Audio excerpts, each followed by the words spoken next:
Halo bosku, assalamualaikum warahmatullahi wabarakatuh. Masih bersama di SPP Vlog.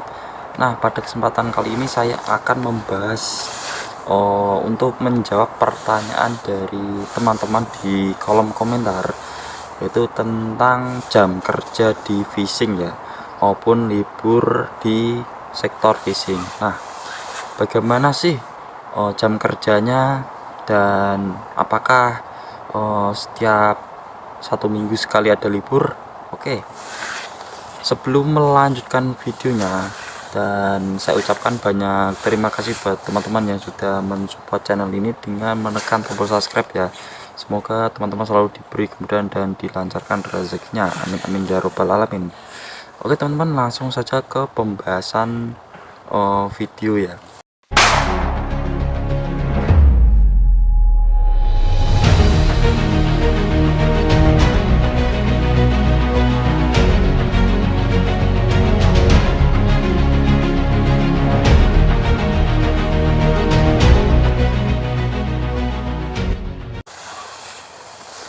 Oke teman-teman, jadi menurut pengalaman saya ya, menurut pengalaman saya pribadi, untuk yang di sektor perikanan ataupun yang di fishing,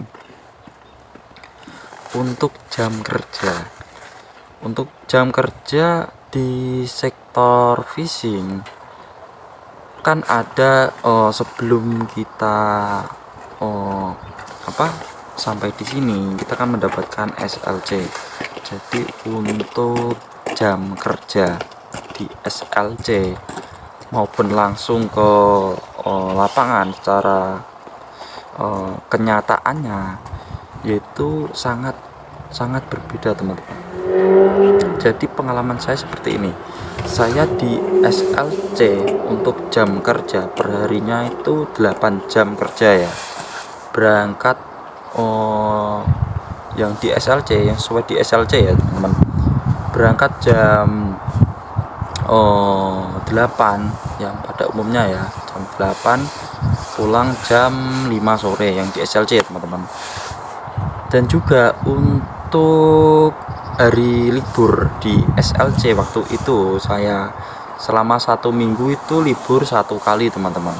Nah, tetapi pada kenyataannya untuk jam kerja di fishing, setelah saya sampai di Korea, saya melakukan pekerjaan di sektor fishing, ternyata untuk jam kerja itu enggak sesuai teman-teman.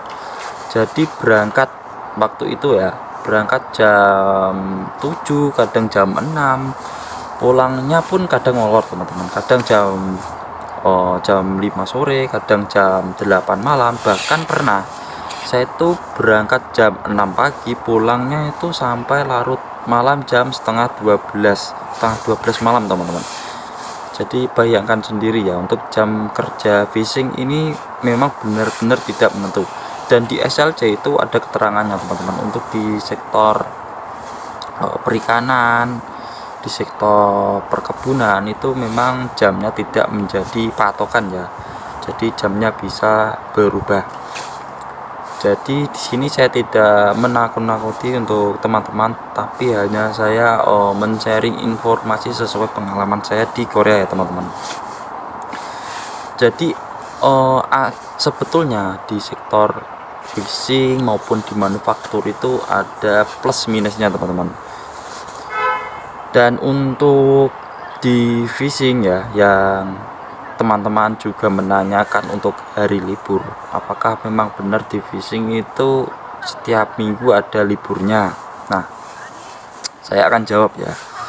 Jadi untuk saya sendiri waktu itu selama 1 bulan itu, kebetulan 1 bulan itu hanya libur 1 kali teman-teman, 1 kali.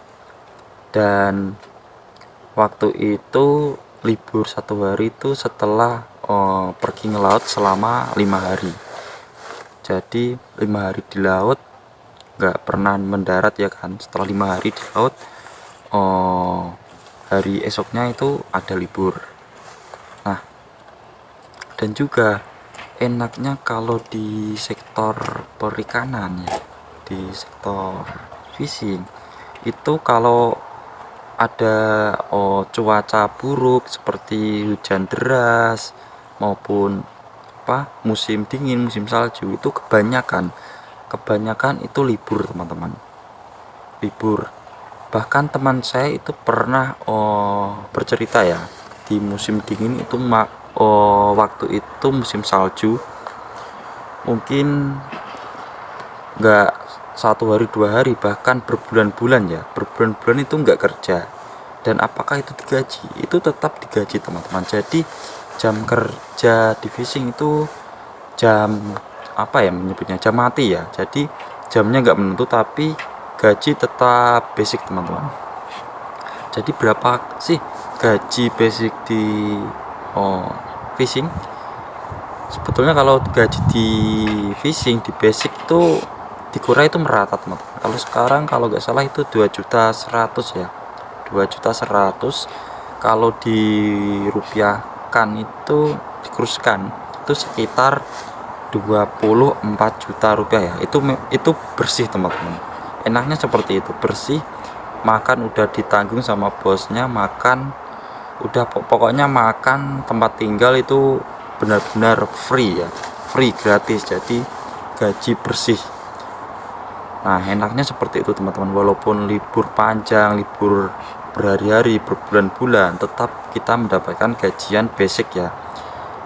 Tempat tinggal udah disediakan sama bosnya, makan juga free ya, udah dikasih sama bosnya. Enaknya seperti itu. Nah, untuk teman-teman yang menanyakan lagi ya, kalau nggak sesuai di SLC jam kerja maupun hari libur, apakah bisa dilaporkan?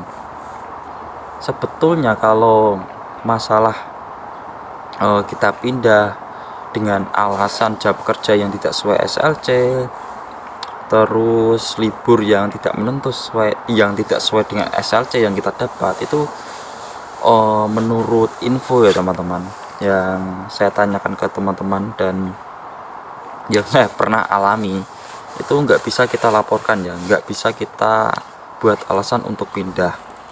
Jadi memang untuk di fishing ini jam kerja tidak menentu ya, tidak menentu sesuai dengan SLC, memang itu benar.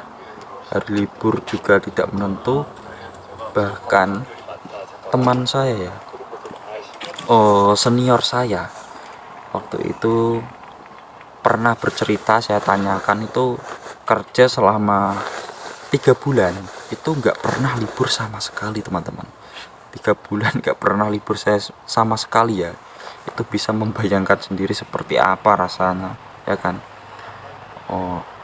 Ya begitulah teman-teman kalau di sektor fishing, tapi semua ada kelebihan dan kekurangan masing-masing ya. Kalau di manufaktur mungkin kalau jam kerja itu sesuai dengan standar undang-undang ya. Jadi kalau melebihi 8 jam kerja itu dihitung lembur. Terus Sabtu Minggu untuk di manufaktur ya wajib libur. Misalkan kalau masuk kita dikasih lemburan, itu wajib teman-teman. Tetapi untuk makan seperti tempat tinggal ya sesuai dengan bosnya masing-masing lah. Tapi kebanyakan kalau di manufaktur itu nggak disediakan seperti asrama, kita jadi membayar asrama sendiri, makan sendiri. Kalau makan di perusahaan itu memang gratis teman-teman, tapi kalau selain kita kerja di jam kerja ya kan, kita makan sendiri ya, beli sendiri. Jadi semua di sektor perikanan, di sektor pabrik itu memang berbeda-beda teman-teman, ada kelebihan dan kekurangan masing-masing, seperti itu ya.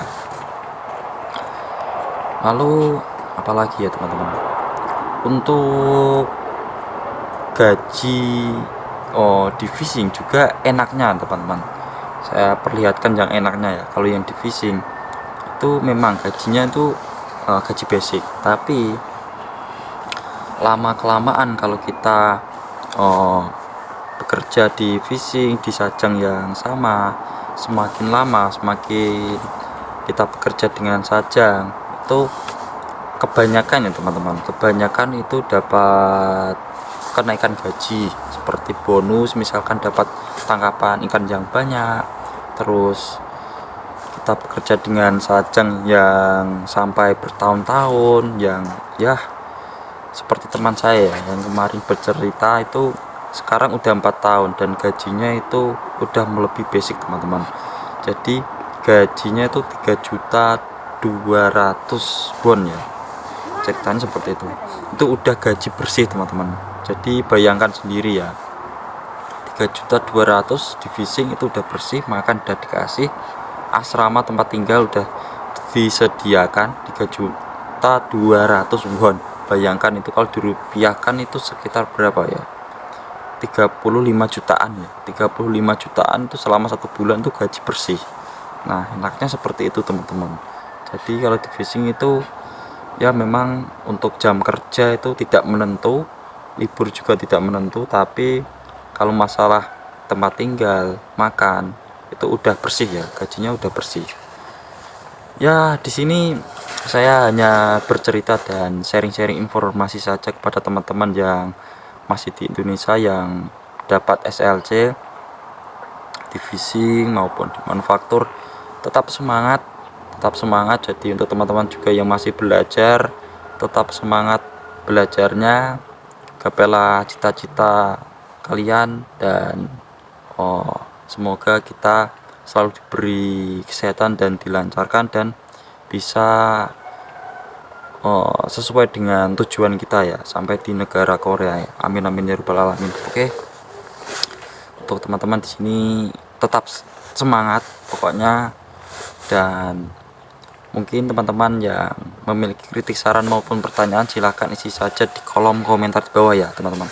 Kalau ada waktu saya akan jawab pertanyaan dari teman-teman. Oke, sekian video kali ini dan sampai jumpa di video selanjutnya.